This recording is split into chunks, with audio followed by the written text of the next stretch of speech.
Ләкин барысы да 60 ел элеккеге кебек матур күлмәк, чәчәк бәйләме, йөзләрдә елмаю, бары тик мәхәббәт кенә көчлерәк, еллар аша сыналган. Бүген мин инде үземнең хатыныма 4нче мәртәбә өйләнәм. Беренче мәртәбә ул 60 ел элек булды. Аннары көмеш туй алдыннан өйләндем мин анарга. Аннары алтын туй алдыннан өйләндем. Менә хәзер бриллиант туй алдыннан 4нче мәртәбә үз хатыныма үзем рәхәтләнеп, шатланып өйләнәм һәм тагын берәр туйга хәтле барып җитәргә исәбез бар дип әйтәсем килә. Амин, амин.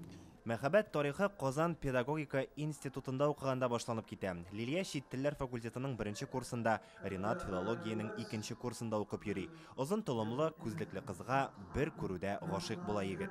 22 яшь тулмаган иде. Шулай итеп, без бик яшь килеш, менә бүгенге көнгә хәтле яшибез. Алданрак өйләнәсе калган ди ул хәзер менә балалар үскәч. Гомер буе кеше күз алдында булган гаилә. Харисовлар бер малай һәм бер кыз тәрбияләп үстерә. 3 оныклары, хәзер инде оныкчыклары бар. Юбилейларны котларга иң якын кешеләре килгән. Бик зур бәйрәм бүген. Чын күңелдән ихлас белән без шатланабыз. Әни әти белән якты шәүләсендә гомер буе яшәп, тагы да яшисе килә.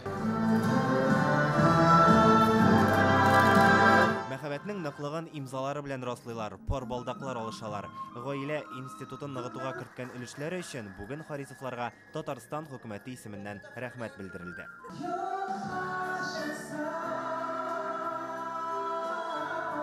Ринат Харис сүзләренә Резида Ахиярова язган Зәңгәр туман җыры алар өчен аеруча кадерле. Ул Харисовларның көмеш туена дип махсус иҗат ителгән булган. Һәм менә бриллиант туйларында да алар шушы җырга бии. Үткәреп җибәрсәң, үпкәләмәсәң, онтсаң тиз генә шундук.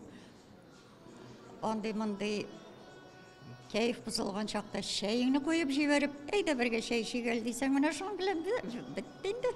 Менә оҗмах диләр.